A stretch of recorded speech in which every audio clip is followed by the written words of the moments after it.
Bienvenidos a una nueva edición de los Diálogos Filosóficos organizados por el Centro Riojano de Madrid y la Fundación Gustavo Bueno. En esta ocasión, en este tercer diálogo del curso 2024-2025, tenemos con nosotros a don Iván Vélez, que nos va a hablar del tema Cortés versus Pizarro. Iván Vélez es arquitecto de formación, investigador asociado de la Fundación Gustavo Bueno y con una amplia obra ya a sus espaldas.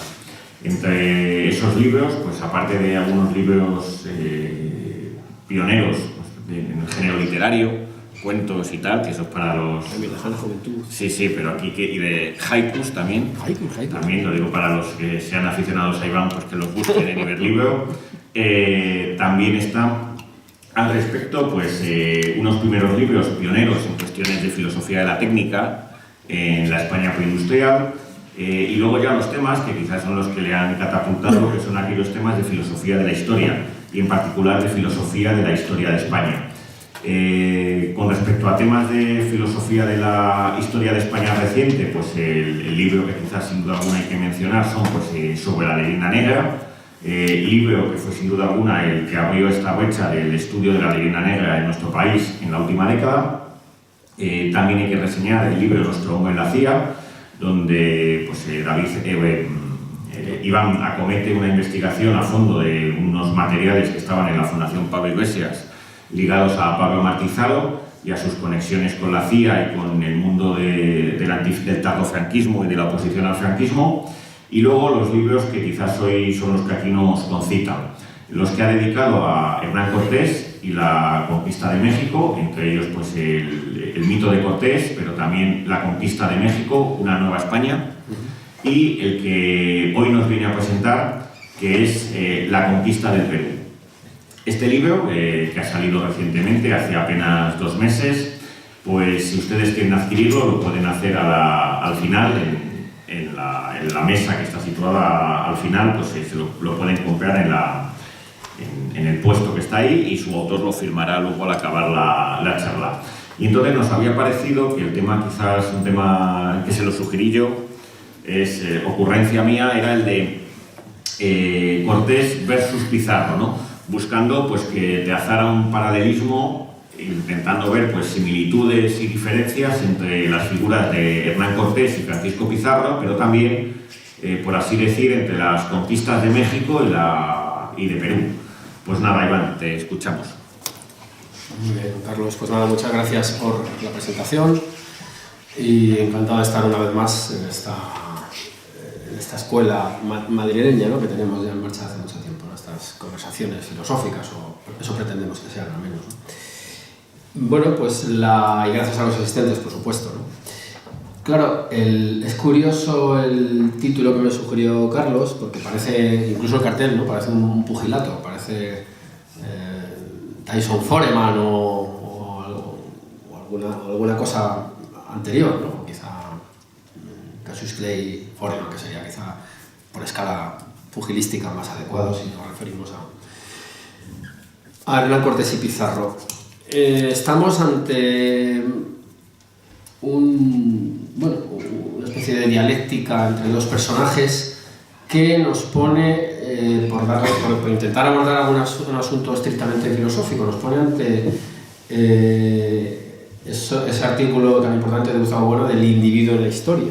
Y aquí están dos individuos en el centro de dos historias muy potentes de escala universal, de escala imperial, y todo eso arrastra una cantidad de componentes filosóficos enormes. Pues, por ejemplo, la propia idea de imperio, que es muy denostada en determinados ambientes, más dados a la microhistoria, o a historias sociológicas, o a ciertas tendencias estructuralistas. Nos pone en conexión, en el caso del Imperio Español, con el problema del indio, que es una simplificación del problema real, que es el problema de los indios. ¿Por qué? Porque, lo repetimos una vez más, el indio es una abstracción. Lo que encuentran los españoles allí son indios, es decir, sociedades políticas en diverso grado de desarrollo, con relaciones conflictivas entre sí y con elementos constitutivos absolutamente incompatibles con las sociedades de las que emergen, si se quiere utilizar esta palabra, tanto Cortés como Pizarro, que por cierto estaban emparentados familiarmente, puesto que Pizarro era tío de Cortés, pero no me pregunten el detalle familiar porque estas familias eran tan complejas, créanme, eran familia, ¿no? Hay instituciones absolutamente incompatibles con aquellas que moldean las personalidades de Pizarro y de Cortés, pues por el componente político, pero sobre todo por el componente religioso y moral. Hay cuestiones que son inadmisibles. No me gusta hablar de los europeos en la conquista de América, pero en este caso podemos pensar que todos los europeos, todos los cristianos, todos los católicos, por ir afinando la cosa, pues eran incapaces de asumir la antropofagia, el sacrificio humano, la sodomía, la poligamia, en fin, una serie de instituciones que sí que se encontraron allí. Con lo cual el choque está garantizado y desde luego tanto voy a intentar hacer, y luego ya abriremos el debate con el toque, establecer las semejanzas y también exponer ciertas diferencias que yo creo que son patentes, ¿no? En ambos casos son personas que inciden en esas sociedades, es decir, no se quedan meramente en transacciones económicas, aunque en su punto de partida, el de ambos, está lo que pesa más es el comercio, ¿no? La idea de rescatar, aunque con el fondo famoso del oro. El oro que, por cierto, tengo que decir, ahora que hablábamos del Magro, en esta conversación previa, el oro que no era un atractor exclusivamente castellano o español. Los Fugger, los fúcares, bien que se ocuparon de estar en medio del negocio del oro y no eran españoles. Del oro, de la plata y del azogue o mercurio, que es un metal que muchas veces se nos escapa o se omite porque no tiene en la actualidad esa prestancia o no tiene esa valoración tan inmediata o tan popular, pero que ha sido fundamental para el llamado beneficio de la plata, de un tal Medina, si no me equivoco, que es el que inventa ese proceso de depuración y que, bueno, hasta tal punto era estratégico que las minas eran propiedad del rey, las minas de mercurio, ¿no? En el caso de Almagro, pues está vinculado a las minas que hay en Almadén y demás. En la semejanza ya digo que es el establecimiento, pero bueno, esto porque además ellos se acogían o estaban dentro de unas estructuras comunes a todos los españoles. El método de conquista o de rescate o de expedición, como queramos llamarle en un inicio, porque luego se irá transformando, es el establecimiento de una serie de compañías. En el caso de... estamos con las semejanzas, ¿eh? En el caso de Cortés, la compañía la establece ¿con quién? Con Diego Velázquez de Cuéllar, que era el gobernador de Cuba. Es un Cortés que ya tiene una potencia económica, una solvencia económica, perdón, demostrada, y ello hace que Diego Velázquez se fije en él para sustituir a los dos predecesores, que eran Hernández de Córdoba y Grijalva. En el caso de Pizarro, la experiencia, y hay que decir que Pizarro llevaba muchos años, era ya un vaquiano, eso es el término que se utilizaba, él había estado presente en el descubrimiento del Mar del Sur, es decir, del Océano Pacífico. Atención, término filosófico, descubrimiento, término sujeto a controversia. Hay que abordarlo, claro. Estamos acostumbrados últimamente a la siguiente simplificación. No, hombre, eso no hace falta que lo descubra nadie, ya había gente allí navegando probablemente en canoas. Pues da igual que estuvieran navegando en canoas, porque el descubrimiento al que nosotros nos estamos refiriendo es un descubrimiento constitutivo, es decir, las tierras que estos señores van tocando, vamos a decir tocando, las pueden inscribir por medio de la cartografía, disciplina que exige ya de unos conocimientos geométricos y geográficos importantes, y la pueden inscribir en una cosa que se llama esfera. Y esa es una idea de la cual carecen los pueblos prehispánicos. Es decir, que ellos, claro que no se perdían si iban de caza, no podemos ser tan burdos de decir eso, pero lo que sí que es cierto es que ellos no podían ubicar sus tierras en una teoría de la esfera, y esto es un elemento distintivo, por lo tanto, el descubrimiento, insisto, en la palabra descubrimiento, lo que hace es ir completando el mundo, es decir, construyéndolo. El constructivismo que nosotros creemos que es la forma de filosofía pues en la que nos asentamos, en la que nos cimentamos, por seguir con la metáfora, si me permiten, yo que además soy arquitecto, o el título por ahí creo que todavía lo tengo. Entonces, estamos ante una serie de descubrimientos que se hacen estableciéndose sobre unas compañías. Hemos hablado estamos con las semejanzas, insisto, la compañía de que establece Cortés con Diego Velázquez de Cuéllar, la que establecerá, y este año se cumplen 500 años, Pizarro, es una con Diego de Almagro, también otro hombre asentado en aquellas tierras, y Hernando de Luque, un clérigo. Ahí se discute también cuántos más participaron en esa compañía. Quizá hay quien dice que Hernando de Luque, que era un clérigo, era una especie de testaferro de Pedrarias Dávila. Tengo que decir, por cierto, que Pedrarias Dávila, que todo el mundo tenemos una visión muy negativa de él, el cruel Pedrarias, estos adjetivos. Bueno, alguna documentación que yo he manejado en este libro me hace matizar un poco esa visión. Y esas matizaciones vienen ligadas, y esto tiene que ver también con Cortés y Pizarro, porque los documentos, la montaña de documentos que producen los españoles en las Indias, no suelen ser crónicas, y aquí entrañamos otro debate filosófico, ¿no?, objetivas. No son crónicas objetivas. En gran medida son crónicas o relatos destinados a obtener recompensa por los méritos contraídos, y esas recompensas las tiene que dar el rey, con lo cual se ofrece una visión de parte evidentemente subjetiva. ¿Cómo objetivar esto? Pues la suerte que tenemos es que hay tal cantidad de documentos referidos al mismo acontecimiento que de algún modo el núcleo central del mismo podemos suponer que hay un grado de veracidad.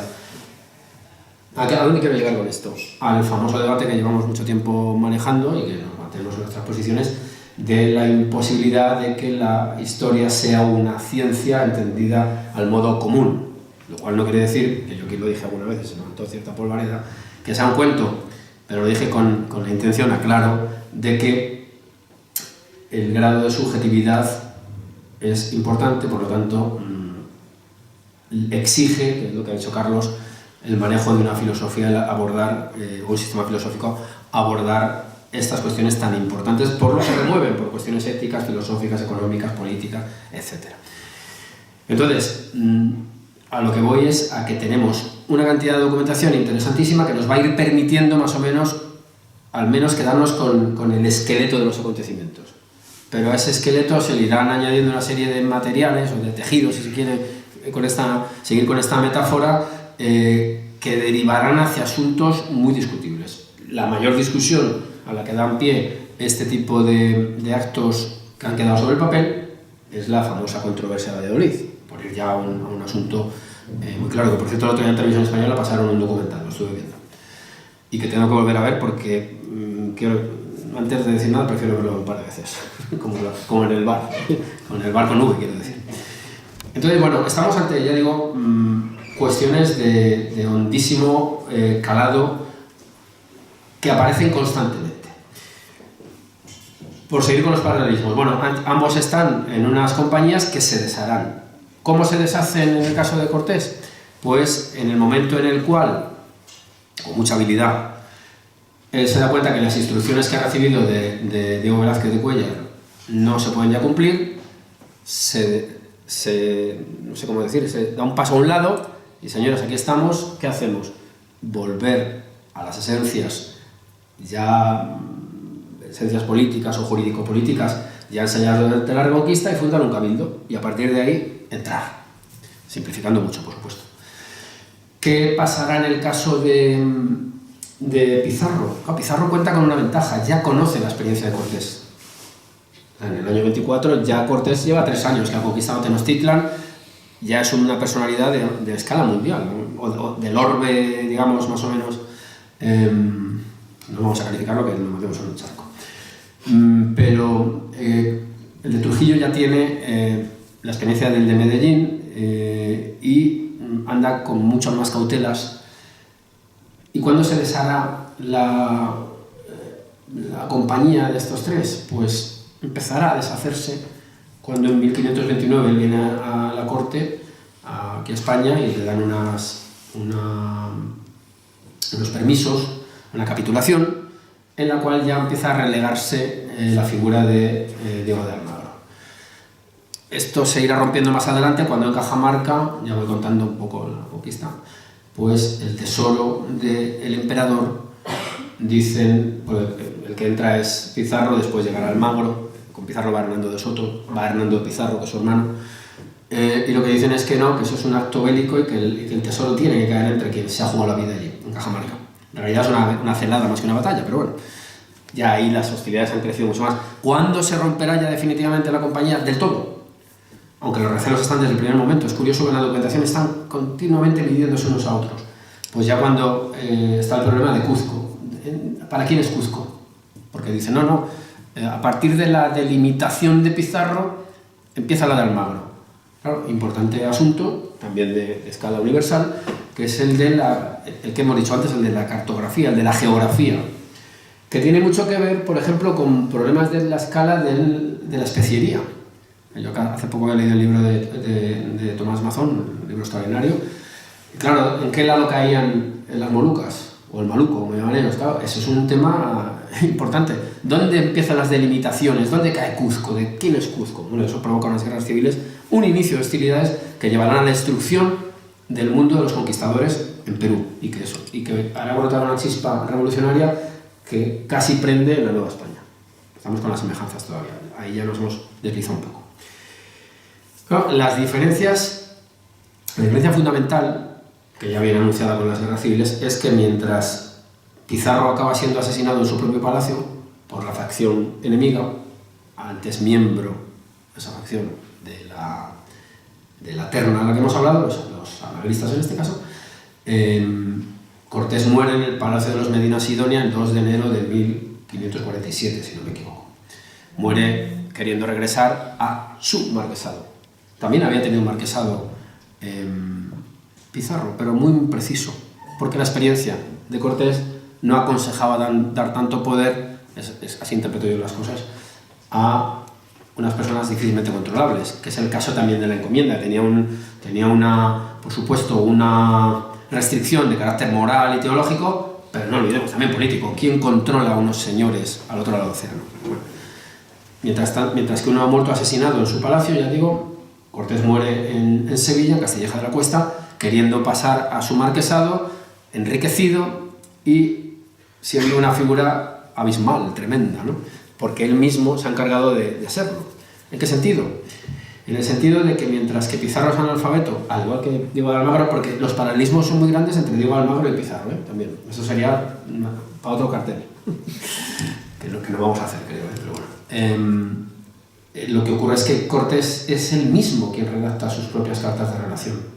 Y eso es un momento cumbre yo diría que incluso de la literatura, porque ahí el paralelismo lo podemos establecer con Julio César, la Guerra de las Galias. Es decir, Julio César narra su propia epopeya, evidentemente sale bien parado de su autorretrato, Hernán Cortés escribe sus propias cartas de relación. En el caso de la pluma, que es un asunto fundamental cuando hablamos de las Indias, Cortés cuenta también con que, aunque luego Gómara hace una especie de panegírico suyo, la compensación o la rectificación se la hace Bernardo del Castillo, que es otra pluma de gran nivel. Es decir, él está arropado por un material de papel, por decirlo de algún modo, de alta calidad. ¿Quiénes son los cronistas de Pizarro? Pues gente de menor entidad. Y él mismo es el primero que no puede hacerlo. Con lo cual, ahí vemos ya una diferencia. Vamos a seguir con algunas semejanzas. ¿Cómo consiguen ambos la victoria? Pues de una forma similar. Ellos van entrando en la tierra, con las dificultades que ello conlleva, no hay que olvidarlo, Esto es decir, aquí la caricatura de la coraza reluciente que la puede hacer la inteligencia artificial, pero que no vale porque los problemas de abastecimiento, de desconocimiento del terreno, el problema de la lengua, absolutamente fundamental, el problema de la fuerza bélica, el problema de la forma de guerrear, todas las incompatibilidades están ahí, todas esas dificultades. Ambos siguen una misma metodología que digamos que viene emparentada con lo ya realizado durante la Reconquista. Digo Reconquista, que es un término polémico, pero bueno, yo lo utilizo, no pasa nada. Es polémico desde hace unos años, ahora por visto no se puede decir Reconquista, pues si lo dices ya eres de un sector ideológico, y si no lo dices de otro, así está el patio. Ambos establecen una serie de alianzas, ¿con quién? Con aquellas facciones son juzgadas por el imperio de cada lugar, por el imperio mexica y por el imperio inca, el Tahuantinsuyo, si quiero, yo porque ahora ya con el libro este que ha salido ya me han criticado, no es la conquista de Perú, es la conquista del Tahuantinsuyo. Vale, venga, perfecto, que usted diga, vale, no hay ningún problema. La conquista del Tahuantinsuyo, vale. Ambos establecen una serie de alianzas y beben de la experiencia propia de las Indias, es decir, eso ya se ha hecho antes, pero arrastramos, lo digo con la encomienda de instituciones medievales trasladadas al Nuevo Mundo.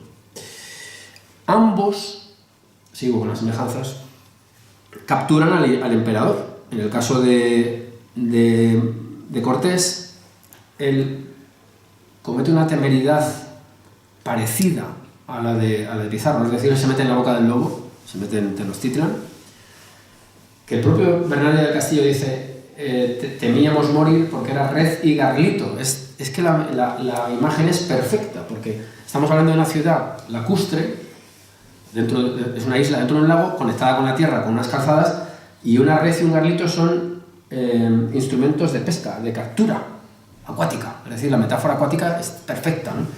Son conscientes, entonces ellos entran y lo que hacen es capturar dentro, de una manera casi galante, a Moctezuma, se lo llevan del brazo al palacio del emperador previo, que ahora mismo no me acuerdo del nombre, y acaba siendo un rehén valiosísimo. Pizarro lo que hace es ir a su búsqueda, pero no va al Cuzco, que sería el Tenochtitlan incaico, sino que va a Cajamarca y le espera en un sitio que se llama Cajamarca, en una especie de plazoleta. Ahí lo capturan de una forma más agresiva. De hecho, se da por muerte de alcance, se matan muchos incas. Tendría algún documento, pero yo creo que no merece la pena. Pero hay uno que me interesa, lo puedo leer, que me interesa subrayar, y es que algunos de los capturados ese día, algunos nobles, luego se ocuparon de pacificar a otros indios. Volvemos a romper la idea abstracta del indio como algo homogéneo, genérico, etc. En ese caso son también paralelismos. Ambos emperadores mueren. Moctezuma parece ser que muere de la pedrada que le dan cuando lo sacan a pacificar, a apaciguar a su gente. Atahualpa es ejecutado por un crimen gravísimo que se le atribuye, que es la orden de matar a su hermano Huáscar, que es teóricamente el legítimo heredero del imperio. El tema de las legitimidades también es importante. Otro paralelismo: los hijos de los emperadores obtuvieron mercedes por parte del rey, en ambos casos. Y es muy interesante porque los hijos de Atahualpa piden tener la misma paga, que yo calculé el otro día, como unos 14 kilos de oro al año, que tenía Pedro Moctezuma. O sea, ellos mismos ven esos paralelismos en sociedades estratificadas, ojo, ¿eh? O sea, aquí la idea igualitaria no tiene cabida. Sigo. He planteado una serie de paralelismos. Ambos también, y eso lo he querido añadir al subtítulo de este libro porque es una fórmula muy bonita, pero que además da cuenta de los ideales que movían a esta gente, que por cierto uno era el oro, no vamos a ocultarlo, el enriquecimiento, pero buscaban también el ascenso social, en ambos casos. Aunque es verdad que Cortés ya hereda algo, pero bueno, el ascenso que obtuvo fue muy superior. Buscaban el enriquecimiento personal, por supuesto. Y buscaban también dejar fama, o sea, buscaban la fortuna, en este caso que estoy citando, y la fama, es decir, tenían un afán de trascendencia. De ahí el interés que tenían no solo ellos, sino todos, de tener un escudo de armas. El escudo de armas no da, creo yo, no da beneficios inmediatos, da honor, da fama, da trascendencia, ¿no? Eso lo buscaron ambos, ¿no? Y ahora vamos a entrar con algunas pinceladitas, ya voy casi terminando para hacer un debate, algunas pinceladitas de las diferencias. Yo creo que aunque Pizarro demostró ser un hombre prudente, conocedor de sus limitaciones, cosa que es una gran virtud, claro, tengo casi que decantarme por uno en este pugilato, ¿no?, que se ha planteado. Hombre, la escala de Cortés yo creo que es superior en el sentido de que a mí me ha llamado muchísimo la atención y le dediqué un buen espacio en el libro de La conquista de México a las reflexiones finales a las reflexiones de madurez de Cortés. Me parece que son fundamentales y dan cuenta de la talla política de ese señor, ¿no? Y es que el colapso de ambos mundos, del de Cortés y de Pizarro, de los mundos que los construyen, tiene una fecha clave que es 1542 con la aprobación de las leyes nuevas que ponían fin a la encomienda. Es verdad que luego hubo una especie de tolerancias por motivos prácticos, pues básicamente por las rebeliones que se dieron en el Perú, de suspender esa prohibición, pero bueno, eso fue un colapso que produjo la rebelión de Gonzalo Pizarro, por ejemplo, y las guerras peruanas, estas de las que estoy hablando, guerras civiles muy cruentas. Sin embargo, bueno, es verdad que no podía haberse pronunciado Pizarro porque llegó después de muerto, pero es interesante ver que Cortés, precisamente por el manejo que tiene la pluma y su conocimiento de leyes que había adquirido en Salamanca, hace unas reflexiones muy interesantes que tienen que ver con los objetivos del imperio católico español. Católico significa universal. Y siempre decimos que se desdobla en dos dimensiones, la universalidad política, es decir, el dominio político, y la implantación, el triunfo del catolicismo como religión verdadera, desde la perspectiva de los españoles de momento.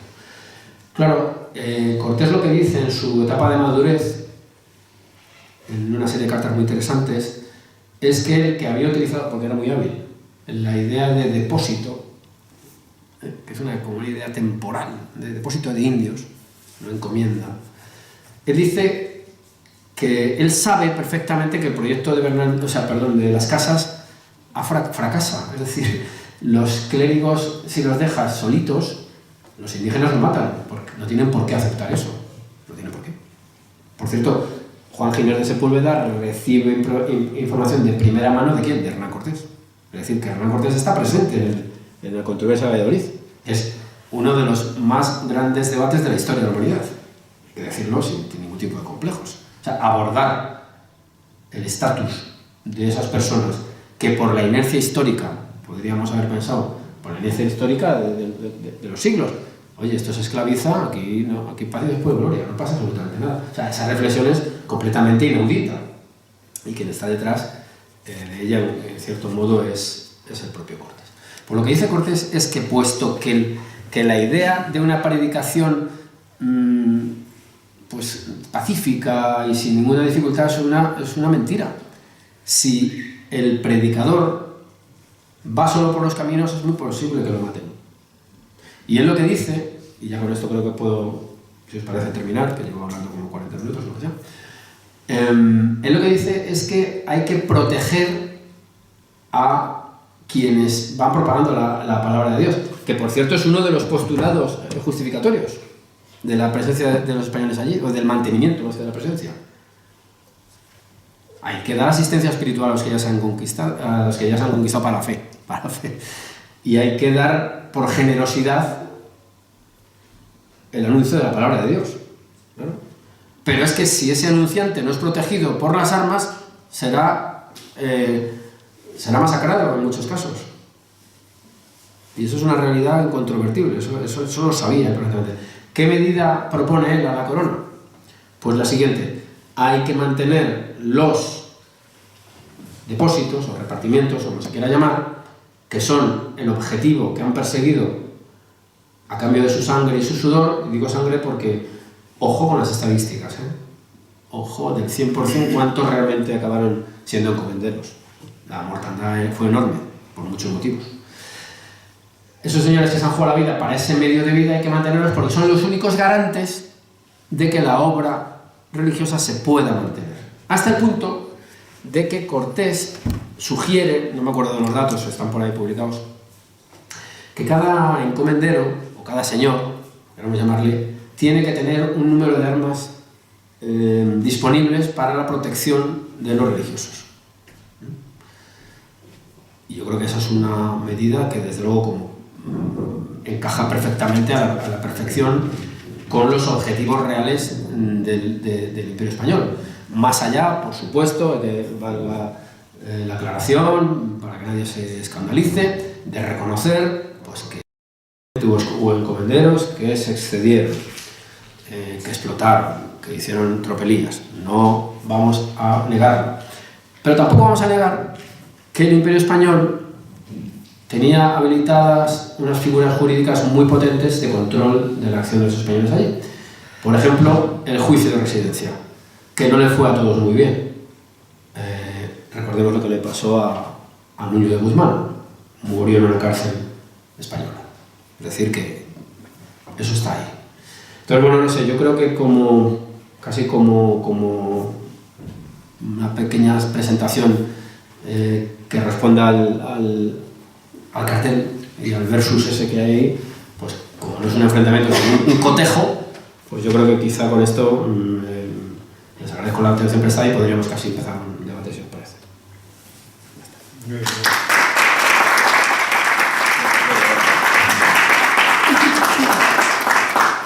Bueno, pues si te parece, Iván, te planteo yo alguna cuestión, ¿no? Y bueno, después de este cotejo que has hecho de semejanzas y diferencias entre Cortés y Pizarro, quizás con el paso del tiempo yo creo que el que se ha acabado imponiendo es quizás la figura, aunque las dos están teñidas por tintes negro-legendarios, parece como que Cortés, por lo que has dicho, ¿no? Que es la primera pregunta que te haría, por el hecho de que él mismo sabía escribir y sabía defenderse y aparte se rodeó de gente como Gómara, etcétera, pues que pudo tener sin duda alguna una mejor, con el paso del tiempo, una mayor presencia y más positiva, ¿no? O sea, el mito de Cortés en ese sentido tuvo más presencia que el mito de Pizarro, ¿no? Yo creo que sí. Yo creo que sí, efectivamente, el mito de Cortés. El mito de Cortés ha tenido más escala y de hecho yo creo que casi incluso diría que le han pasado cosas muy curiosas a Cortés. En primer lugar, el mundo que configura Pizarro, o que empieza a configurar, claro, estas son siempre afirmaciones muy rotundas, está más atomizado. Perú, Bolivia, Ecuador, Venezuela, todos estos. Claro, México se ha mantenido como un gran bloque. Y entonces ahí la identificación entre la gran figura y la gran nación es más inmediata, para bien y para mal. Es decir, hasta el siglo XVIII, Cortés era un hombre que se le rendían grandes honores. Por cierto, hasta Fray Servando le hizo que luego dio un giro radical, como dirían algunos, de 360 grados. 180, bueno. Él había hecho ya un homenaje en el aniversario de su muerte y inmediatamente luego giró todo, 180 grados, y se puso en contra. Claro, ese es un Cortés que es para algunos padre de la nación mexicana, para otros es, bueno, el gran enemigo, para decirlo con todas las letras, Andrés Manuel López Obrador, dando la matraca todavía, como me imagino que verá el vídeo, se lo volvemos a repetir, de que pida perdón el rey, que esto no tiene sentido. Y su sucesora, que está muy adoctrinada en estas cuestiones, por lo que parece, pues sigue con la misma murga, así de claro. Entonces, no entender que el México actual, ya me duele la boca de decirlo, se asienta sobre las estructuras virreinales en vez de en las anteriores, pues yo no entender nada, aunque tengo que decir que hoy me ha llegado una noticia que la voy a leer, porque me acabo de acordar, que quizás sea por fin ya el regreso a las esencias prehispánicas. Leo, hoy me ha llegado esto por 2 vías, espero que sea verdad, ¿no? Si no tengo la pata. Parece ser que, en un periódico mexicano obligan a reclutas a comer humanos. Entonces a lo mejor es un homenaje a... No sé, dice, relata el hermano de un recluta del narco lo que vivió en campamentos del narco en donde eran obligados a alimentarse con carne de las víctimas. No sé si el mundo, si eso es lo que se hacía antes, si es idílico, a lo mejor están consiguiendo la convergencia, que es una ironía, ¿no? ¿Qué ha ocurrido con Cortés? Pues que es la gran figura negativa del México actual, que no deja de ser una cortina de humo, porque vamos a ver, estos son ya comentarios de brocha gorda. Vamos a suponer que es una herencia nefasta, la española. Hombre, en 200 años no te ha dado tiempo a limpiar un poco aquello. Es decir, que estas son burdas. Y luego además, vamos a suponer, ¿no tienes otra cosa en que pensar? Lo que hizo Hernán Cortés, el amigo del norte que te ha quitado un 40% del territorio, ¿cómo hacemos eso? ¿Cómo lo entiendes? Eso no te causa ningún tipo de... Entonces, claro, volviendo a tu pregunta, el mito de Cortés es más poderoso, yo creo, que el de Pizarro. La prueba quizá es esos ataques. Esos ataques demuestran que es una figura más popular, más conocida, para mal en muchos aspectos, pero me parece a mí que, y no lo digo yo, que mi comentario quizá no tenga el menor interés, pero hombre, históricamente hasta la quiebra de muchos héroes españoles o figuras españoles destacadas, es el 19, donde no me gusta lo de relato, pero bueno, las historias nacionales tienen que poner unos cortafuegos porque si no todo acaba remitiéndose al imperio. Es decir, México tiene que pensar que de algún modo esos 300 años es un paréntesis, claro, pero como no, te tienes que ir a la antropofagia, a los dioses zoomorfos, a ver, explícamelo. No puedes tener moneda, no puedes tener rueda, explícamelo, es imposible. De hecho, tengo algún libro donde en el 19 trataron de algún modo de rescatar lo rescatable del ordenamiento jurídico prehispánico en México. Claro, sí, te puedes quedar con algunos, pues claro, no robar o cosas así, pero claro, la gran estructura la tienen los españoles, pero porque también la tienen de los romanos. Tampoco aquí se trata de... No somos indigenistas, ¿eh? El otro día hubo descubrimos un indigenista en Almagro, pero yo no lo soy, ¿eh? Es decir, yo no tengo ningún contacto con los autrigones ni con nada, yo soy un español, castellano, tan tranquilo, nada. Tengo más de romano que de celtíbero, vamos a decir las cosas como son, ¿no? Creo, vamos. Entonces, estos son una especie de saltos mortales ideológicos en el peor sentido de la palabra. Y eso es mi respuesta. Y la otra cuestión que te quería plantear es por el tercer conquistador, ¿no? Ah, claro. Vale, en parte tú sobre la Leyenda Negra le dedicabas un capítulo a raíz del Antijobio, me refiero a Jiménez de Quesada, ¿no? Plantearte pues, que quizás, por lo que has contado, se parece más a Cortés, sí. También por la vena literaria, en que no muere, pues como muere Pizarro, etcétera, pero sin embargo es un personaje que, o sea, fíjate, es un personaje que me parece que muy interesante, con un talento hasta muy mayor, y sin embargo prácticamente está desaparecido. Pues es cierto, tienes toda la razón. Es más parecido a Cortés, aunque la escala sea menor de sus conquistas. Pero tiene el Antijobio, que es una... Claro, yo lo metí como capítulo en el libro de la Leyenda Negra, porque claro, salía al paso precisamente del germen en gran medida de la Leyenda Negra, que es la idea del español codicioso, violento, violador, en fin, esas cosas con el saco de Roma. Que como es sabido, las cifras... Claro, los españoles eran todos, en tanto en cuanto eran súbditos de Carlos, pero... Hombre, no me los circunscribas a Castilla, que es el problema de siempre. Si son las quenetes, también lo son. O sea, son ellos, ¿no? Es un poco lo que dicen, nos robaste oro, bueno, será tu antepasado. Estos son chascarrillos, pero es que en realidad es que no es cierto. Es que el problema del oro, y hace poco, ahora que está aquí el director de la Gaceta, publicaba un artículo sobre el oro. Es que ¿de quién es el oro de Perú? ¿De los conquistadores? ¿De los anteriores a los conquistadores, pero de quién? ¿Solo de los herederos? O sea, solo de los hijos del Inca, porque cada Inca al morir mantenía sus propiedades. Entonces, ¿a quién se le devuelve?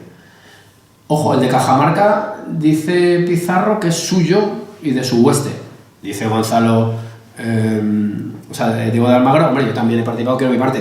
Dice el rey, no, perdona, es que se lo has quitado a otro rey, es mío. Es decir, el problema al que nos estamos enfrentando es enorme y complejísimo e irresoluble. Pero volviendo a tu asunto, Gonzalo Jiménez Quesada es importantísimo porque tiene todas las dimensiones un poquito escaladas con respecto a Cortés, de un conquistador y un hombre que con la pluma se mete en los verdaderos debates. Porque lo mismo que se mete y yo no he leído solo el Antijobio, no conozco más, pero es una obra absolutamente recomendable, una obra muy importante que yo creo que conviene leer y darle la importancia que tiene. Es una obra esencial que habría que poner en la senda pues, de la España defendida de Quevedo, una serie de textos, de obras que van refutando la Leyenda Negra y, por cierto, en el Antijobio con bastante equilibrio y metiéndose con un obispo, es decir, como diciendo, aquí la verdad por delante más allá de cuestiones beatíficas y tal, o sea que está muy sí, es una figura un poco olvidada, sí. Entonces, pues abrimos el debate, vamos a pasar el micrófono.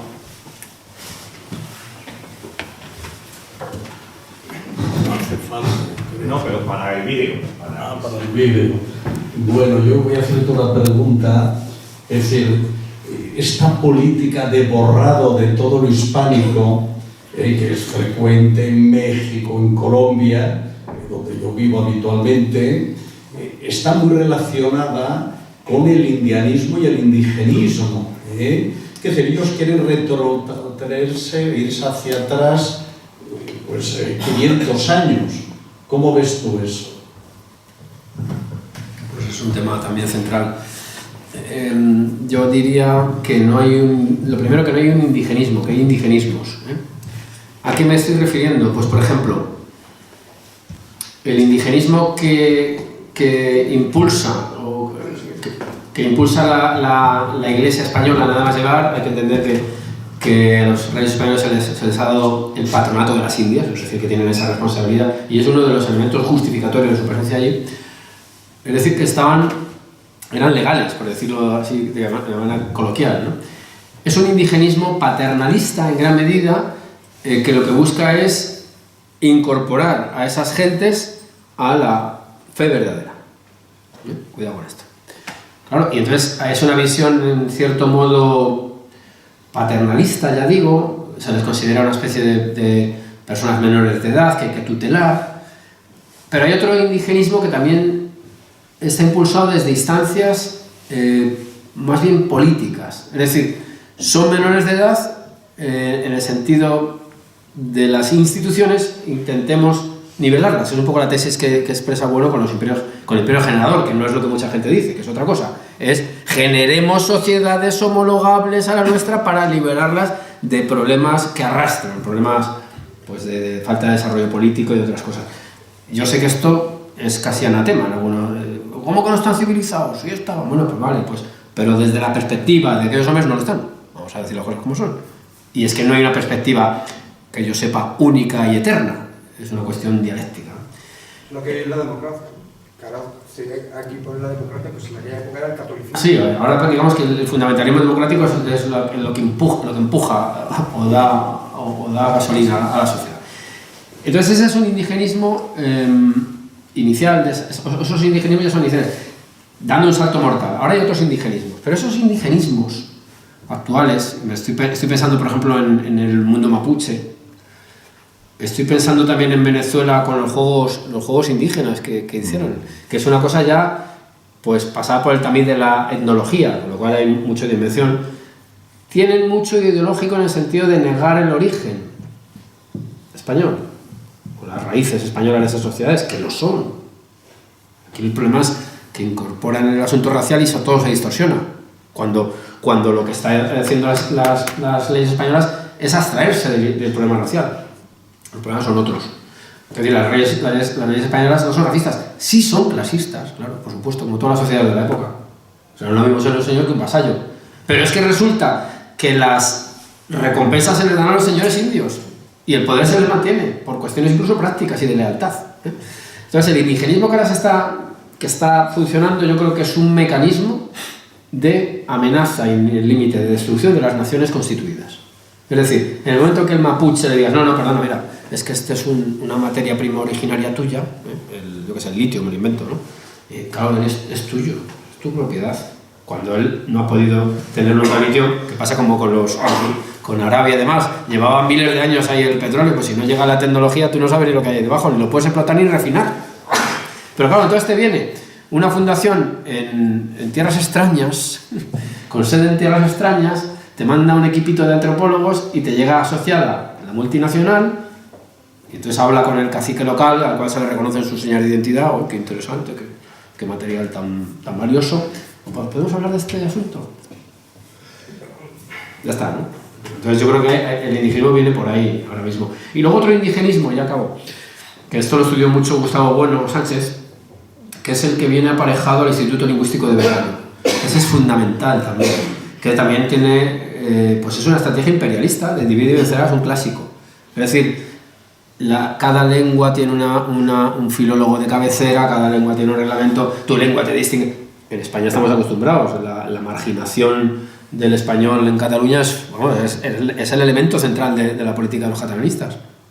Eso es intocable, ¿eh? No. Ahora ya tienen ahí y ya está aumentando las multas, según he leído por ahí en la prensa, ¿no? Es decir, que estamos, que es la lengua como babelización, vamos, en ese sentido. Yo creo que por ahí más o menos podría responderse a esa pregunta. Pues nada, felicitar públicamente a Iván. Ahora tienes que bajar para abajo a Asunción y Chile y luego tirar para arriba a Junípero y todo. Porque es que esto de abrir este debate, pues esto es clave, total. Y Y bueno, o sea, vamos a ver, al principio has introducido los temas filosóficos que son en historia universal, o sea, son cuestiones filosóficas de primer orden, ni siquiera históricas o sociológicas, no, el descubrimiento, el desarrollo de la historia universal que no es de la humanidad, que es a través de estos imperios o cómo, el problema del individuo en la historia, que sean Cortés o este problema que siempre que tiene que ver con esto del determinismo histórico. O sea, el individuo de historia, porque la historia es de individuos, entonces claro, recurrir con una serie de normativas, eso pues es una especie de fenomenología teatral. Tú tienes unos documentos y unos textos y entonces el libro de historia es pones como en un teatrillo, ¿no? Te conviertes en un guionista. Pues es un teatrillo que hay gente allí haciendo las cosas, ¿no? Entonces eso siempre tiene que ser a posteriori, tiene que cerrarse un ciclo histórico para que puedas ver las causas y las consecuencias. Entonces en cada papel tiene su importancia y su causalidad, ¿no? dentro de esa totalización que se tiene que hacer siempre a posteriori. Pues la historia inmediata es imposible, porque tienes que, para ver la importancia de algo, tienes que ver las consecuencias, ¿no? Entonces estas cuestiones pues afectan a la historia como ciencia, a la historiografía, todo.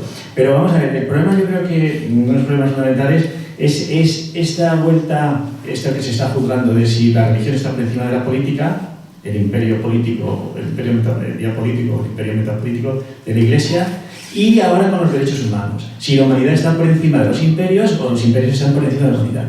Entonces, desde el punto de vista ético y desde el punto de vista moral, pues se puede juzgar si hicieron bien o mal, o si mataron mucho o poco, o qué tipo de cosas se hizo a los seres humanos y el sufrimiento que hubo y todo eso, pero eso desde el punto de vista ético.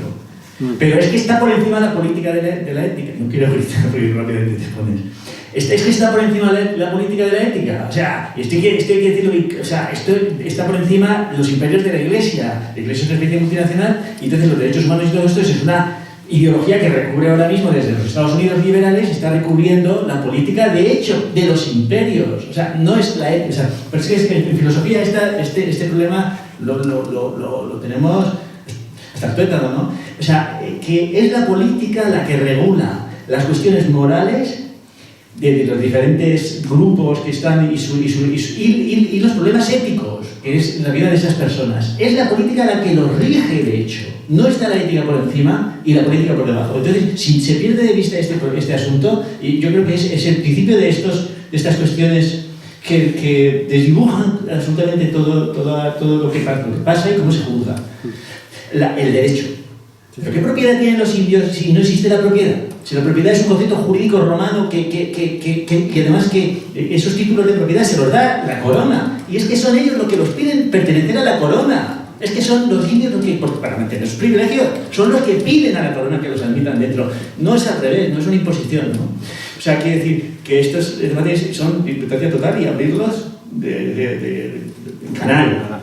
No, totalmente de acuerdo. Mira, la prueba está en que yo ya he expuesto... Es que el propio Cortés lo demuestra, Luis Carlos. Es decir, cuando él dice, oye, es que si yo no pongo orden, ¿sí? Tú puedes predicar lo que quieras, que te van a matar.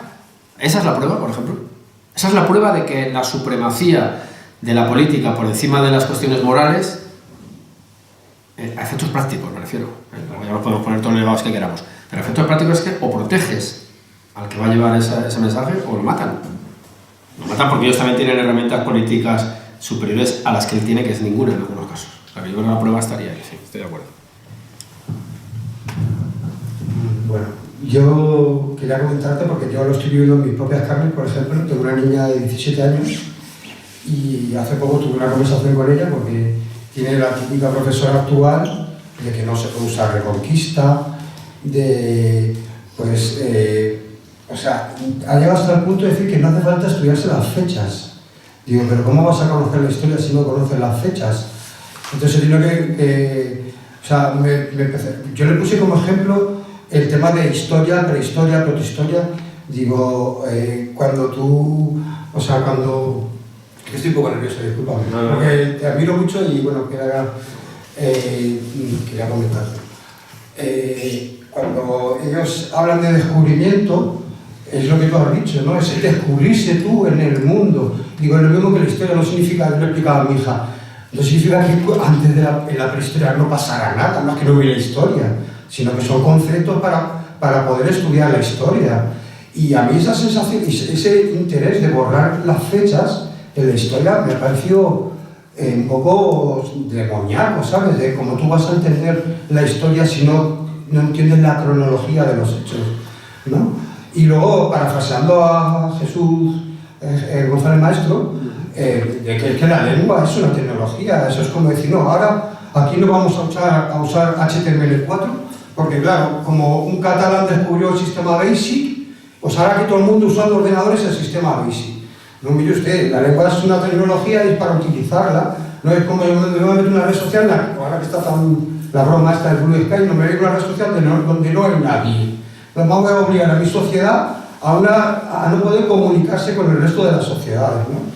Entonces es tan absurdo recuperar estas lenguas que están muy bien para que la quiera estudiar, que le guste la historia, pero no son prácticas a la hora de la verdad, ¿no? A mí me da la sensación de que están haciendo a la gente más tonta, ¿no? De que no quieren que se comuniquen entre ellos, que quieren que haya odio entre ellos, ¿no? Y la verdad que simplemente quería comentarte eso. Bueno, yo creo que el problema de la historia es lo que decíamos antes, es que no es una disciplina científica en el sentido que todos entendemos, es otra cosa. Y entonces hay modas historiográficas, por ejemplo, en los años 60 pues todo eran las instituciones, el individuo no estaba en la historia, que es lo que ¿verdad? Y ahora estamos intentando recuperar el peso real de los individuos, es decir, no hay infinitas posibilidades de Pizarro, hay unas muy concretas, por decirlo claramente. En cuanto a los planes de estudio, pues vamos a ver, en España desde hace mucho tiempo, como hay que intentar acabar con lo común. Lo común es la lengua española, lo común es la historia de España, por supuesto que tiene matices, interpretaciones, por supuesto que la tiene, pero hay un núcleo común, originario, claro, pues hay que intentar romperlo por el proyecto político español es desgregador. Estamos intentando pues que el tío de Ávila no tenga parezca un bantú al lado de uno de La Rioja, que no tiene nada que ver, ya está. Entonces, claro, si descubre que en realidad vienen del mismo proceso histórico, claro, esto chirría con los proyectos actuales. Entonces, bueno, eso yo creo que lo sabemos todos, pero hay que pelearlo. Ya está. Iván, muchas gracias. A ver, esto va a ser un poco a lo mejor novela histórica si quieres, pero después de tanto estudiar, tanto leer, tanto escribir, leyendo entre líneas sobre todo, en tu foro interno, ¿cómo dirías que pensaba Cortés de Pizarro y Pizarro de Cortés? Es una pregunta muy difícil. Vamos a ver, Cortés sobrevivió a Pizarro, ¿no? Entonces es más probable que él Cortés sí tenía una opinión de Pizarro que quizá más completa, en el sentido de que él le sobrevive, es una perogrullada, que de Pizarro, que probablemente lo que podría tener quizás la imagen de quien ha vencido, ¿verdad? Cuando él arranca desde Panamá hacia lo que es Perú, tiene la experiencia del triunfo de Cortés. Y Cortés, en una de sus cartas a un primo suyo, que era el que llevaba los negocios en España, Francisco Núñez, le dice que sabe que hay émulos de sí mismo. O sea, él es consciente de que ha configurado un canon, que él, pues como cuando los niños en el colegio, me pido Ronaldo, o sea, como diciendo, ya soy un personaje normativo, casi ideográfico, pero a la vez nomotético, diríamos en esos términos filosóficos. Es decir, señalarlo como tal, pero porque se reviste ya de unas virtudes que son el ejemplo para otros. ¿Por qué? Porque ha vencido. Entonces, probablemente Cortés pensó que había llegado mucho más lejos, pero claro, estos ya son una subjetividad absoluta, creo. Y luego la campaña que hizo de sí mismo fue muy exitosa.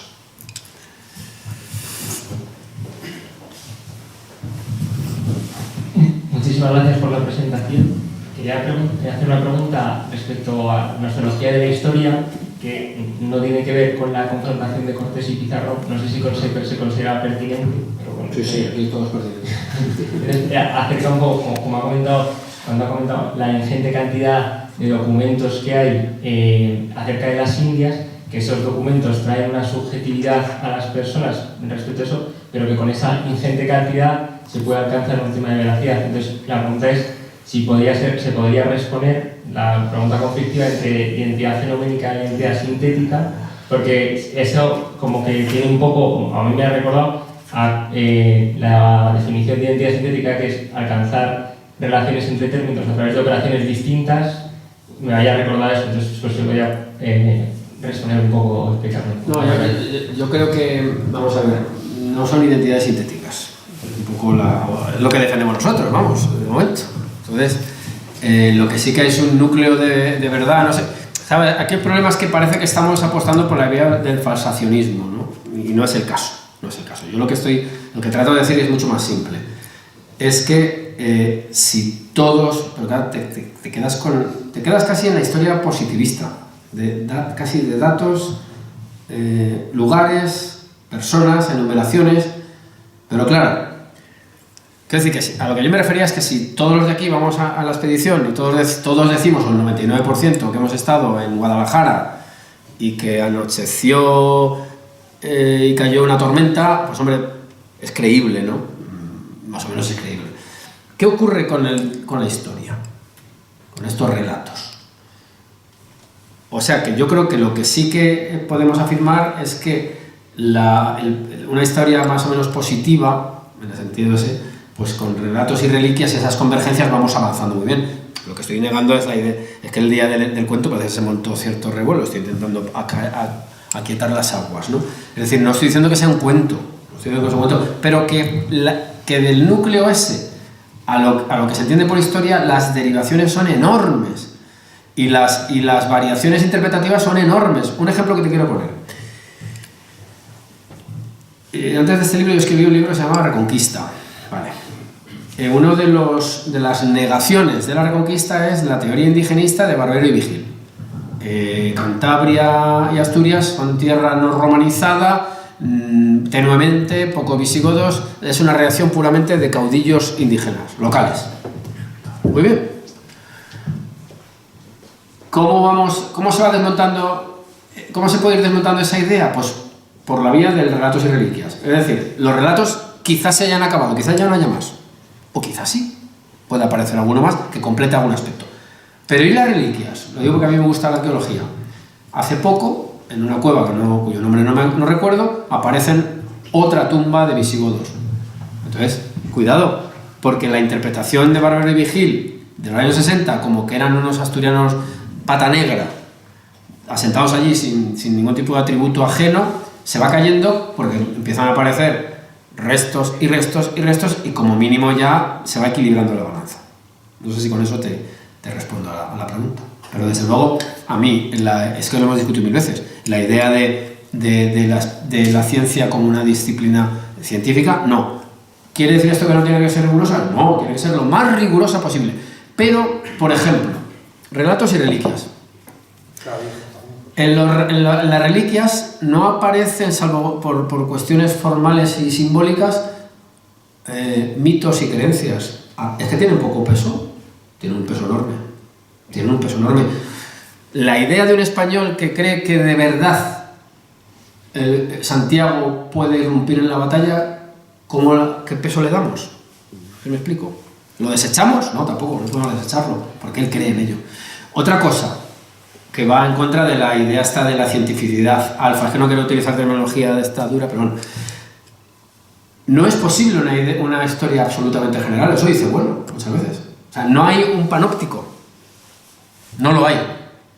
Mientras que un elemento químico ahí da igual, eso está ahí ya determinado y acotado y cerrado y se acabó. Por ahí va la crítica a este intento de buscar analogías con...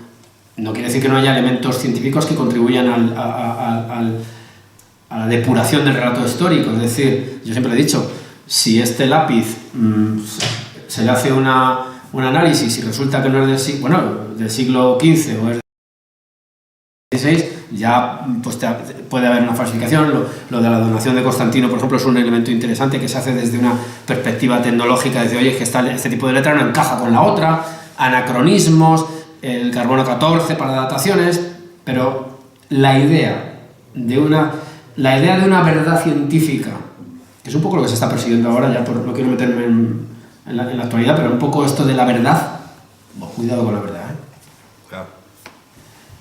Bueno, yo nada, solamente quería citar un par de textos que son interesantes para que veas estos asuntos. Bueno, lo primero, tenemos una escala de clasificación científica de cada ciencia que llamamos álgebra aleatoria, ¿no? Eso es porque las identidades sintéticas pues están, como diríamos, el grado de cientificidad máximo, por unas estructuras que son repetibles, etc. En historia eso no se puede hacer. No se puede repetir unas estructuras fijas. Lo único que se puede llegar es una cosa que llamamos alfa 2, que es unas estructuras procesuales. Entonces, en este caso, lo que decimos, por ejemplo, ¿por qué se convierte en un icono Cortés? Porque es una estructura que se va procesualmente desarrollando en el tiempo, y entonces responde un ortograma general y una serie de cosas, pero no llega más, es imposible. Y hay un artículo con Moraguillos, que es un historiador pues de la zona esta de Cortés, ¿no? Sí.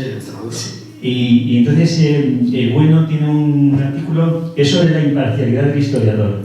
Porque si el historiador da con una verdad, por ejemplo, digamos, cuantitativa, más o menos, que es lo que decía Iván del análisis químico, pues entonces, ahí respecto a esos datos es imparcial, ¿no? Pero el historiador, cuando tiene que totalizar un campo de fenómenos estos procesuales históricos, entonces ahí ya tiene que tomar postura. Tiene que tomar, o sea, no puede ser imparcial, diríamos, ajeno a los valores. Esto además Weber de la valoración. Yo juzgo desde fuera lo que valoran los demás, pero yo no valoro. Eso es imposible. Tienes que estar valorando constantemente si el documento es cierto, si no es cierto, qué intención tienen los documentos que tú estás tratando, dónde empieza y dónde termina la historia con esto de los indigenismos, dónde lo pones, cómo totalizas una serie de causas y consecuencias. Quiere decir que el historiador siempre tiene que estar tomando partido por valores económicos, valores éticos, valores religiosos, valores políticos. Esos valores siempre te están incluyendo dentro del campo. Y entonces las identidades sistémicas quedan completamente fuera del campo. El científico queda fuera del campo completamente. En trigonometría, ahí no tiene que valorar nada. Se tiene solo a las conexiones entre esos elementos con los que estás trabajando. Y eso en historia no es imposible. Yo añadiría, bueno, por completar lo que dice Luis, varias cosas. Experiencia propia, ¿eh? Este libro me he metido en el archivo de Indias. ¿De qué modo? Vamos a contar la verdad. Me he metido porque yo no me dedico a esto, claro, esto es afición. Me meto en lo digitalizado. Esto es en relación a la totalidad, ¿eh? A la totalidad. De lo que ocurrió se documentó una parte. De la parte hay digitalizada otra parte. De esa parte, eso ya es impericia mía, hay documentos que soy incapaz de leer. Pero de los que soy capaz de leer, elijo unos y no otros. ¿Por qué? No por interés absolutamente personal, no quiero llevarlo por aquí, sino porque van encajando en una estructura que yo tengo de relato. Otro asunto. ¿Dónde acaba la conquista de Perú? Pues muchos, que supongo que lo decía Luis Carlos, dirán, no, la conquista de Perú acaba cuando han cogido a Atahualpa y se acabó. Y lo demás ya son ajustes, etcétera. Otros dirán, no, la conquista del Perú acaba cuando se neutraliza a Manco Inca, que es el que sitia Cuzco. Pero yo, por ejemplo, he decidido que lo cierro con el virrey Toledo, porque entiendo que es en la implantación de más o menos, o estabilización del orden español donde me parece a mí que acaba la conquista. Pero eso es completamente discutible. Otro asunto, los términos. Bueno, ya he dicho lo de reconquista, menuda iliada con reconquista. Cuidado con decir reconquista en algunos sitios, las armas, cuando ha sido un término que ya lo hemos rastreado y resulta que el término tiene 250 años, chicos, y a efectos prácticos se entiende. Edad Media, Perú Tahuantinsuyo, Renacimiento, o sea, ya la propia denominación lleva una connotación ideológica. ¿Cómo despojarte? No hay manera, porque esos mismos documentos que yo digo que he utilizado, 30 por ejemplo, 30 legajos, repartimos aquí los legajos y no digo que nadie diga y Pizarro llegó en el Falcon, no, eso tampoco, claro, pero lo que muchos a lo mejor, pues imagínate que unos tienen mucho más interés en lo que salía hace un rato del indigenismo, en la labor religiosa que en la política, pues ya salió distinto. Otros son más dados al perfilamiento de biografías, lo del individuo de la historia. Otros son individualistas en ese sentido. Otros son, no, yo solamente estructuras sociales y políticas. Bueno, te salen infinidad. De hecho, las críticas de estos libros siempre son las mismas. ¿Y el mundo prehispánico dónde está? Las valoraciones morales. ¿Usted condena o no condena? No, yo ni condeno, no soy juez. O sea, quiero decir que la cantidad de elementos subjetivos hacen imposible afirmar que la historia es una ciencia en el sentido que entendemos, como dice Luis Carlos, de que la geometría es una ciencia. O sea, el octógono es el octógono, lo dibujo, pues quiero decir, al margen de quién lo esté manejando. Con mayor o peor habilidad, vamos, pero eso es incuestionable. Sí, me ha llegado una revista de National Geographic que por casualidad ha caído en mis manos hoy y viene aquí una tribu de indios que se llaman Joti, que están en Venezuela con H, Joti, y resulta que están muy aislados, casi no tienen contacto con los humanos, pero hay una secta protestante que se llama Nuevas Tribus que quieren evangelizarlos porque necesitan eso. Y les dan, no admiten la desnudez y les dan unos pantalones de deporte que lo que hacen es que pues al final acaban como harapientos, como hay mucha humedad, pues con hongos y tal. Entonces lo que te quería comentar era si en la documentación que has estudiado los Pizarro y Hernán Cortés se enfrentaron a este problema de la desnudez, de si es que había, tampoco tengo yo claro que hubiera desnudez en los indios. Pues no sé decirle el grado de desnudez. A ver, ellos se encontraron con con vestimenta diferente, no sé, no tengo nada que decir. Esa es una prueba de que la historia, pues cada uno se fija en lo que le parece, ¿no? No sé qué responder. Dependería del clima. Dependería del clima también. En los Andes creo que iban más vestidos. Hongos habría. Hongos había, seguro. Bueno, como has dicho que no hay nada impertinente, pues, quería preguntarte un par de cosas, ¿no? Como has nombrado el documental de Juan Briso, La controversia de Valladolid, ¿no? Ahí salen 3 historiadores y cuando se les pregunta precisamente sobre cuál fue el resultado, quién ganó, entre comillas, esa controversia, pues cada uno de esos 3 historiadores tiene una opinión diferente. Uno dice que ganó uno, las casas, otro dice que... Una. Sí, una. Es cierto. Y eso no es anecdótico, lo siento. Bien, quiero decir, cada uno da una opinión diferente, ¿no? Entonces, bueno, pues una cuestión sería, a tu juicio, ¿quién ganó esa controversia? Y luego la otra cuestión sería sobre la amistad de Sepúlveda y Cortés, ¿no? Que ahí quizás no sale reflejado muy bien, a tu juicio también, cuál era el nivel de amistad de esos dos personajes. Vamos a ver. ¿Quién gana la controversia? Bueno, pues ya estamos otra vez con las valoraciones, ¿no? A ver, lo que ocurre es que después de los informes que pasan algunos religiosos, a partir de Montesinos, que por cierto sale en el documental, y luego con las casas como máximo exponente de esa visión de los dominicos, digamos que lo que se hace es que se para la conquista.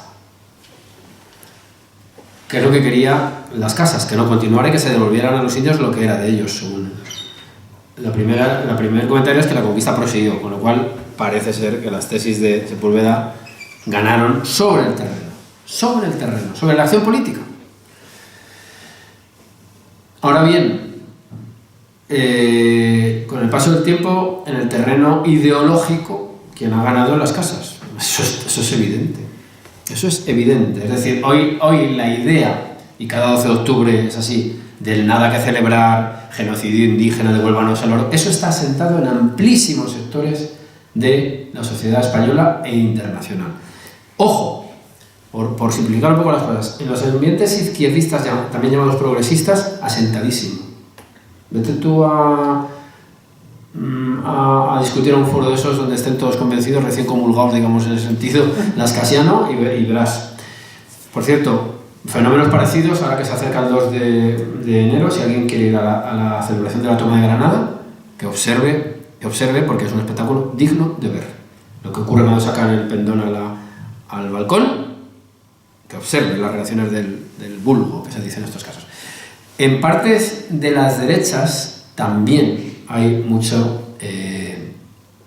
asunción de las tesis de las casianas. Sin ir más lejos, todas las derechas hispanófobas, claro, las casas están denunciando el verdadero ser del español, un autoritario, genocida y ladrón. Entonces, quien gana en el terreno, en el contexto de la época, es Juan Ginés de Sepúlveda, porque la conquista prosigue. Quien gana, a mi juicio, y quien gana en el terreno propagandístico, es decir, ideológico, es decir, el actual de debate, en la famosa batalla cultural que nunca va a acabar, de momento están ganando las casas. La idea de los grabados de Debris es la que tiene mucha gente en la cabeza. ¿Y tú no estás notando un cambio? Bueno, estamos trabajando en ello, que diría alguien, ¿no? En la época, ¿no crees, por ejemplo, las publicaciones de Sepúlveda se laminaron? Sí, por supuesto, pero yo me estoy refiriendo a los hechos. Es decir, los hechos es que la conquista no se detuvo, que se mantuvo y bajo los cánones de Sepúlveda. ¿Qué pasa con Cortés? Bueno, Cortés era una persona que causaba cierto recelo, como es lógico, una persona tan poderosa y tan audaz. La relación no la conozco muy a fondo, pero sí sé que ellos tuvieron contacto personal en Valladolid, creo, en la corte, cuando él viene aquí en el año 28 a defenderse del juicio de residencia. ¡Ojo! Hernán Cortés, ¿eh? Entonces, bueno, pues él le dio el material real y si te das cuenta, las tesis que yo más o menos, que eso en el libro este de la conquista de México sí que lo puse al final, me pareció interesante, las tesis de Cortés son muy similares a las de Sepúlveda. Tampoco tiene nada de raro, es decir, era ideología que orbitaba en los ambientes que se movían ellos también. Sí, de claro. Sí, hola, buenas tardes. Enhorabuena por la charla y por el libro, ¿no? Yo quería hacerte un comentario acerca de lo que comentaste tú al final de tu exposición, que fue ese momento en el que muchas veces destacamentos simplemente quizá con un soldado y un sacerdote, pues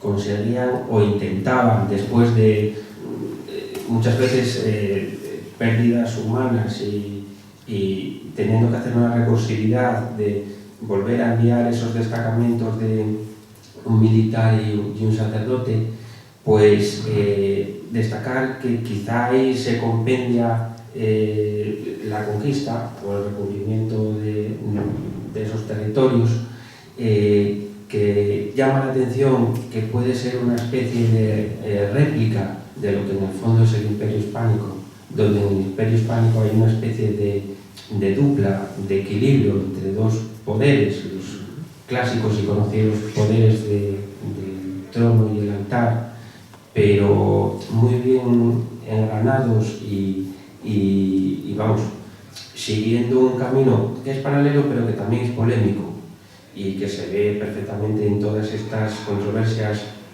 que tuvo el imperio, donde se tuvo que, en ciertos momentos, como tú has comentado, pues en cierta manera, no sé si parar la conquista o repensar la conquista.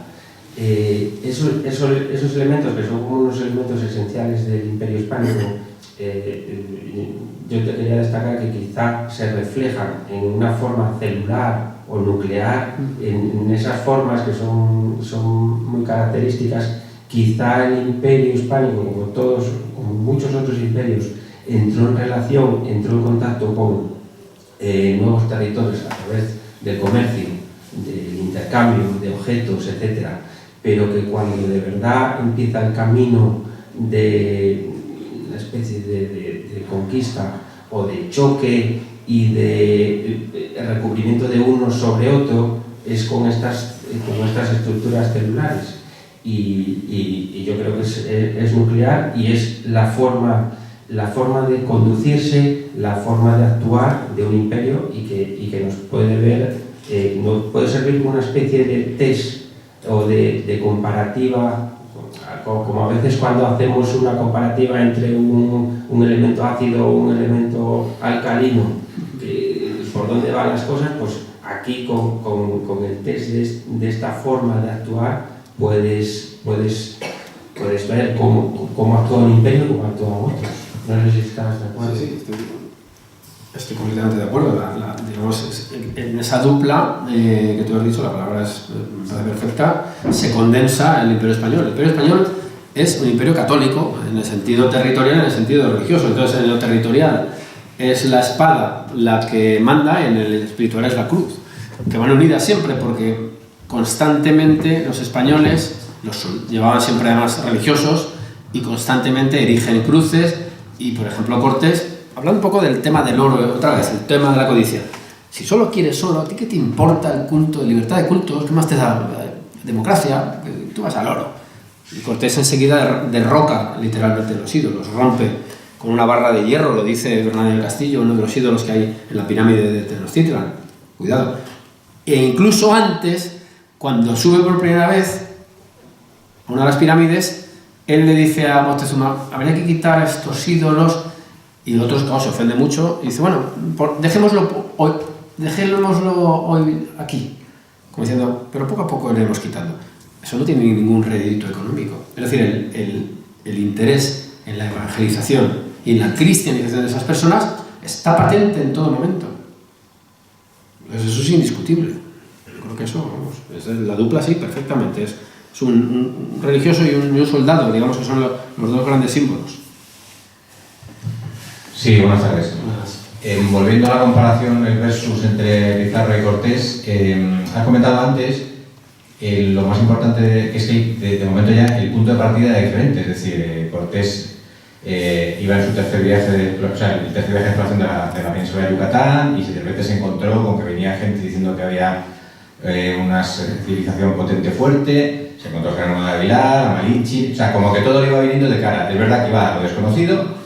No, me refiero a que tuvo puntos muy importantes que le fueron allanando, digamos, que le hicieron cambiar el chip y de una misión que a lo mejor habría descubierto pues, el Yucatán y se habría vuelto. De repente dice, oye, vamos a pensar esto mejor, y entonces el carisma de este personaje pues, le hizo venirse arriba.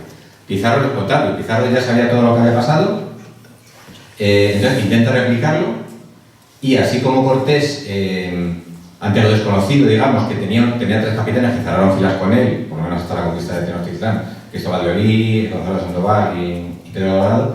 Yo creo que Pizarro, como ya sabían que se podía tener éxito, como que ya tenía dentro de su propio grupo gente que decía, oye, espera, ¿y por qué tiene que ser este? ¿Y por qué no soy yo? ¿Y por qué? Entonces, quiero decir que esa teórica ventaja que tenía Pizarro, yo creo que en el fondo era una desventaja.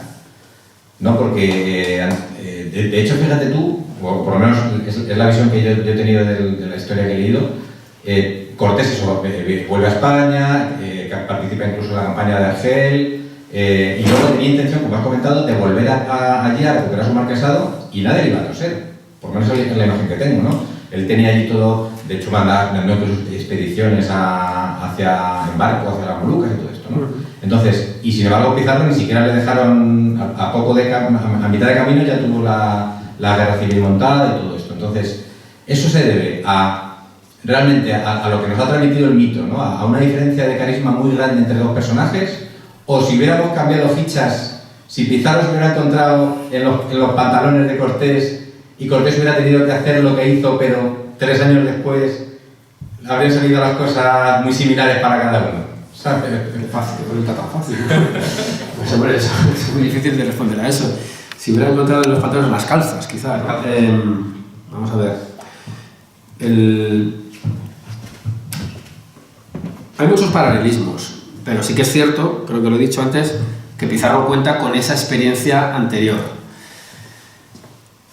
Pero que Pizarro no llega a imponerse del todo, es decir, y tiene gente que trata de algún modo de abrirse camino que se le va yendo, ¿no? Hernando de Soto es uno de ellos, que acaba muriendo en el Mississippi, una cosa, otra cosa tremenda, ¿no? ¿Qué necesidad había? Fíjate la locura, ¿no?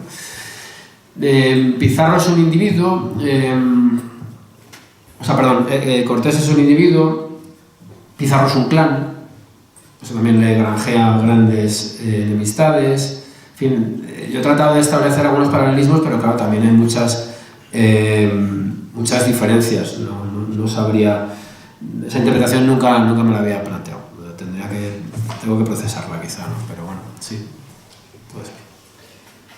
No, si no hay nadie, si me permitís una cosa solo, eso, que con el tema del modelo este que decías, del cura y el vamos a ver, o sea, ahí el modelo es lo del imperio eril o imperio civil, y imperio civil significa ciudad, y esa es la clave. O sea, la clave del ser humano es que vive en ciudades, eso quiere decir esto. O sea, la ciudad, que en este caso son los cabildos, que esto o sea, que los modelos de conquista pues fueron varios. Uno religioso, que se los comieron ahí en tierra firme, ¿no? A los que mandó las casas. El otro que le hacen los Belcher en Coro, que es un régimen pues eril. Y entonces, los españoles mandan cartas al rey para que quiten al Finger, que es el que está llevando aquello, que no les dejan ni tener correo, ni tener correo, ¿no? Entonces, es decir, los derechos civiles, los derechos políticos eso se lleva adelante a través de los cabildos. Como hubo aquí en la conquista. O sea, se forma un cabildo y entonces hay un régimen abierto, es decir, se vota al alcalde, por lo típico, la civilización. Ese es el verdadero modelo. Y Nicolás de Obando, entonces es cuando ve que aquello funciona. Sí. Pero yo creo que es que las claves, volviendo un poco, estoy un poco procesando un poco, pero vamos a ver, es que las claves, es que Cortés lo hace prácticamente todo. Por ejemplo, nos quedamos siempre, volviendo otra vez al tema de la historia, ¿qué ponemos de relieve que no? La historia de batallas parece que es bueno, y ha habido modas, la cinematografía lo dice, muchas veces van en un lado o en otro. Lo atractivo de la batalla y tal oculta otros episodios quizá más decisivos. Es que quizá lo que ocurre en Veracruz es lo más decisivo que hace Cortés. O sea, es una maniobra política de primerísimo orden. Anda, las instrucciones ya no podemos cumplirlas, aquí no hay lo que... ha muerto el proyecto, ¿qué hacemos aquí? Yo no sé nada. ¿Tú sabes algo? No, nada. ¿Aquí cómo se nos...? Ah, no, oye, ¿y si votamos constituir un cabildo? Bueno, es que ese es un elemento... Ahora, la noche triste o tumba, ¿vale? Son grandes momentos. Noche triste, negativo, o tumba, una gran batalla quizá parecida por lo estructural a lo de la captura de Atahualpa por coger la cabeza y hundir toda esa estructura guerrera. Pero el episodio de finura y de conocimiento de los mecanismos legales, constituyendo un cabildo y escribiendo inmediatamente al rey para decir somos un cabildo bajo la estricta obediencia del rey y te mandamos al quinto real. Y ojo, este señor es un tirano, este señor es un codicioso, porque por cierto muchos elementos de la leyenda negra están presentes en las pugnas internas.